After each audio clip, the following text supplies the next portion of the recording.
Bonjour à tous, on se retrouve aujourd'hui pour la présentation d'une nouvelle extension Unity 3D. Donc cette extension s'appelle Easy Save et comme son nom l'indique, elle vous permettra de gérer les sauvegardes dans vos jeux vidéo. Donc comment fonctionne cette extension? Eh bien tout simplement, c'est une sorte de gestionnaire de sauvegarde qui va vous permettre de suivre la progression d'un joueur à l'intérieur des niveaux de votre jeu. C'est-à-dire que vous pouvez avoir tous les niveaux bloqués et le joueur viendra débloquer au fur et à mesure de l'aventure les niveaux suivants. Et donc cette extension vous permettra de lui donner l'accès au dernier niveau qu'il a débloqué, ou il aura même le choix du niveau. Donc au lieu de parler, je vais vous montrer directement comment cette extension fonctionne. Donc là j'ai fait une scène vraiment basique. J'ai deux niveaux, plus le menu. J'ai tout ajouté dans les options et je lance le menu. Je lance le jeu. Donc là c'est donc la scène de sélection du niveau. La première texture me permet d'aller au niveau 1 et la seconde d'aller au niveau 2. Là vous avez un texte d'accueil, vous pouvez soit le mettre, soit ne pas le mettre. Vous pouvez mettre ce que vous voulez donc ici. Et là on verra après, ça nous permettra de supprimer les sauvegardes. Alors là je commence le jeu pour la première fois, je veux aller au niveau 2. Je clique sur niveau 2 et on me dit que le niveau n'est pas encore accessible. C'est normal puisqu'il est bloqué. Vous pouvez mettre une texture grisée si vous le souhaitez pour indiquer que le niveau est bloqué pour le moment. Et donc je vais me diriger vers le niveau 1. Donc là on a une scène. On a une scène avec un personnage qui se déplace. Et ici ce que vous voyez, le cube qui tourne, c'est tout simplement la fin du niveau 1. Et c'est aussi le point de sauvegarde. Donc ce point de sauvegarde vous permet de savoir déjà que vous avez terminé le niveau 1, d'enregistrer la partie et de débloquer le niveau 2. Donc je touche ce point de sauvegarde, j'atterris dans le niveau 2. Ici cette sphère c'est un point de sauvegarde donc de fin du niveau 2 et c'est aussi la fin du jeu. C'est-à-dire que si je touche cette sphère, ça enregistre la partie, le jeu est terminé et je reviens au menu principal. Donc là, je peux retourner au niveau 1 bien évidemment, mais le niveau 2 est aussi débloqué. Si je clique sur niveau 2, tac, j'atterris au niveau 2. En revanche, si j'efface les parties, donc là j'ai cliqué, d'ailleurs j'aurais pu afficher un texte partie effacée, eh bien je peux plus accéder au niveau 2 puisqu'on a effacé toute la partie. Donc il faut que je recommence le niveau 1, j'atterris au niveau 2, et je peux aller au niveau 2 autant de fois que je veux. Donc voilà globalement comment s'utilise cette extension, à quoi ça sert. Et ce que je vais vous montrer, c'est comment mettre en place ce système de sauvegarde dans un jeu que vous avez développé ou que vous êtes en train de développer. Je vais supprimer toutes mes scènes ici. Et je vais vous présenter mes nouvelles scènes. Donc j'ai une scène de menu. Ça c'est le menu de mon jeu. Donc c'est une scène basique. J'ai le niveau 1 du jeu. Donc dans ce niveau 1, on est dans une pièce avec un personnage. Je peux d'ailleurs changer de personnage. Donc là, j'ai la sélection de tous mes personnages. Et je suis enfermé dans un cube. J'ai dupliqué cette scène pour créer le niveau 2, sauf que j'ai texturé les murs avec un petit vert, histoire de voir bien qu'on n'est pas dans le même niveau. Ce que je vais faire, c'est que je vais ajouter toutes ces scènes ici à mon éditeur pour que Unity connaisse les scènes de mon jeu. Maintenant, je vais mettre en place le système de sauvegarde. Alors, tout simplement, première des choses à faire, c'est mettre le gestionnaire de sauvegarde dans la scène. Donc vous le trouvez ici, Easy Save. Vous le prenez, vous le faites glisser, déposer, et vous voyez que le gestionnaire est présent puisqu'il y a un icône maintenant avec une petite disquette qui est dans votre scène. Donc ce gestionnaire vous permettra de suivre la progression du joueur tout au long de l'aventure. Donc là vous n'y touchez pas, tout est déjà automatique. On va maintenant créer les niveaux. Donc je fais un GameObject create other GUI texture. Je vais l'appeler level 1 et ici level 2. Donc j'ai créé deux textures level 1 et level 2. Le niveau 2 je le mets un peu à droite et le niveau 1 je vais le mettre un petit peu vers la gauche. Puis je vais mettre des textures sur chacun de mes niveaux.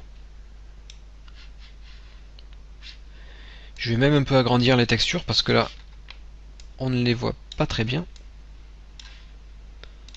Pareil pour le niveau 1, je vais l'agrandir. Et voilà, donc c'est pas très beau, mais c'est pas important en soi, puisque ce que je vous montre, c'est juste comment mettre en place le système de sauvegarde. Donc, comment mettre en place ce système? Vous allez sélectionner ce qui correspond au niveau 1, Game Object, non, vous allez dans Component, Formation facile, Loading, Component, Formation facile, Saving. Donc, Loading et Saving, ça vous permettra, comme leur nom l'indique, de charger le niveau en question s'il est débloqué, et d'enregistrer la progression du joueur au fur et à mesure des niveaux. Donc dans les variables ici de chargement, on va indiquer le niveau à charger, donc là c'est le niveau 1 que l'on veut charger. En dessous, le niveau à débloquer, donc c'est le niveau 1 que l'on débloque. Est-ce que le niveau 1 est débloqué d'office? Oui, puisque c'est le premier niveau. La texture, lorsque le niveau est débloqué, c'est celle-ci. Quand il est bloqué, c'est celle... Non, là je me suis trompé. C'est celle-ci et celle-ci. Donc là on indique les textures des niveaux bloqués et débloqués. On va faire exactement la même manipulation pour le niveau 2. Component, formation facile, loading, component, formation facile, saving. Donc là ça ajoute tout le nécessaire à ces textures. Le niveau à charger ici c'est le 2 et le niveau à débloquer c'est le 2. Il n'est pas débloqué. On a nos textures ici. Donc là je vais enregistrer. Je vais déjà lancer la scène, donc ça va pas forcément bien marcher. Tout simplement j'ai mes deux niveaux ici. Si je clique sur niveau 1, ça me charge le niveau 1. Si je clique sur niveau 2, ça me charge le niveau 2. Donc jusque là, c'est normal. Et nous, ce qu'on veut, c'est bloquer déjà le niveau 2 et pouvoir y accéder uniquement si on a terminé le niveau 1. Ce qu'on fait, c'est qu'on ouvre le niveau 1. Pas celui-ci. On va ouvrir celui-là. Je vais créer un petit cube.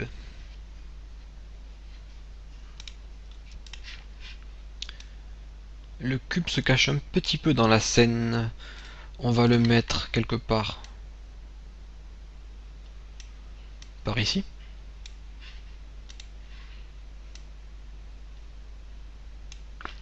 Ce que je vais faire, c'est que ce cube, je vais le mettre en trigger.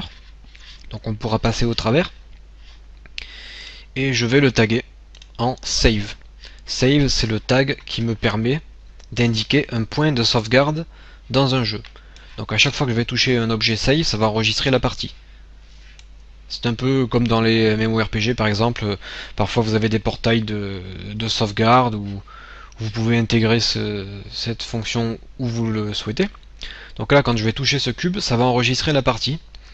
Et ce que je peux faire, c'est indiquer à mon extension que je veux charger le niveau 2 en touchant, donc en touchant le point de sauvegarde. Donc ça c'est déjà fait en fait.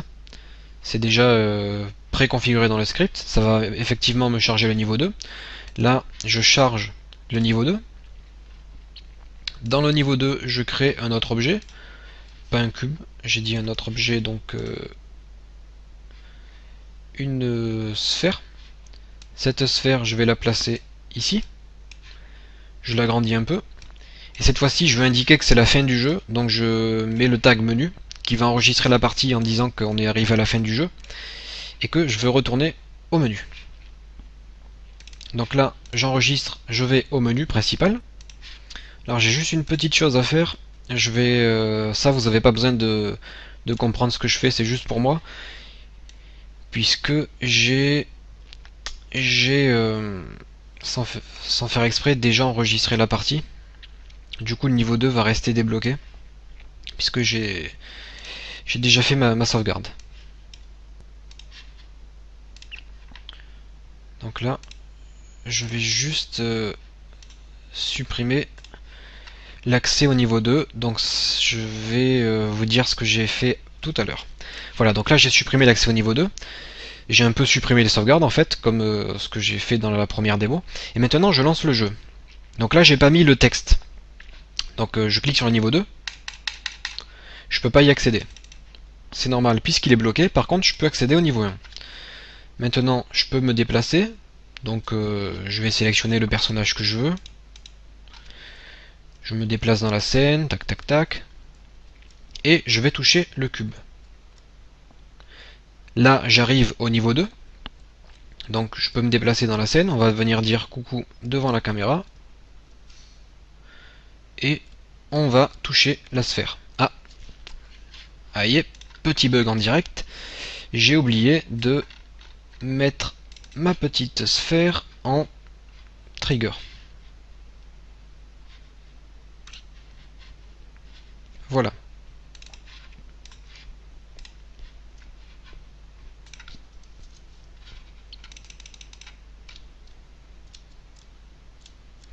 Je touche le cube, je touche la sphère. Donc là, les parties ont été enregistrées automatiquement. Et maintenant, je peux accéder directement au niveau 2. Donc vous avez vu que sans aucune ligne de code, on a pu enregistrer la partie, bloquer des niveaux, débloquer des niveaux. Et donc, suivre le déroulement de l'aventure. Donc là, tout à l'heure, dans ma démo, que j'avais faite au début, on avait un texte qui nous disait que le niveau n'était pas encore débloqué. Et bien tout simplement, vous avez le gestionnaire de texte, qui est optionnel hein, ce coup-ci. Vous avez juste à le prendre et à le glisser sur votre scène n'importe où. Et vous avez un icône donc, de texte. Et cette icône vous permettra d'afficher un texte qui informera le joueur sur l'état des niveaux lorsque celui-ci tentera d'y accéder. Donc je vous informe aussi que j'ai écrit un tuto PDF complet qui vous explique comment bien utiliser cette extension, bien maîtriser tous les choses importantes à savoir qui vous permettront de bien suivre le parcours du joueur. J'ai mis des scènes d'exemple complètes avec toutes les sources, donc toutes les images, tout le code source et des scripts supplémentaires. Donc là j'ai mis mon script de collision que vous pouvez analyser pour voir comment est-ce que je gère mes collisions. Un script qui permet de supprimer les niveaux. Donc tout simplement comme j'ai fait tout à l'heure, je vais créer une GUI texture. Au lieu de mettre level quelque chose, je mets la corbeille. Je vais mettre la corbeille. Et le script, j'ai juste à mettre le script delete key. Et là je choisis une couleur de survol lorsqu'on est au-dessus du bouton. Et maintenant, si je passe la souris dessus, ça brille. Si je clique, ça supprime le niveau. Et après, j'ai plus l'accès au niveau 2. Donc ça, c'est ce qui vous permettra de supprimer les parties enregistrées. Tout le reste, vous n'avez pas besoin d'y toucher. Du moins, si vous voulez utiliser l'extension telle quelle. Et j'ai plus grand chose à vous dire. Je vais vous faire un petit récapitulatif. Voilà, on a un niveau qui est bloqué. On a le niveau 1 qui est débloqué. Et lorsqu'on touche des points de sauvegarde, on passe au niveau suivant. Voilà. Donc si vous avez des questions, vous n'hésitez pas. Et vous pouvez retrouver cette extension sur Formation Facile dans la rubrique nos extensions pour jeux. Voilà. Au revoir.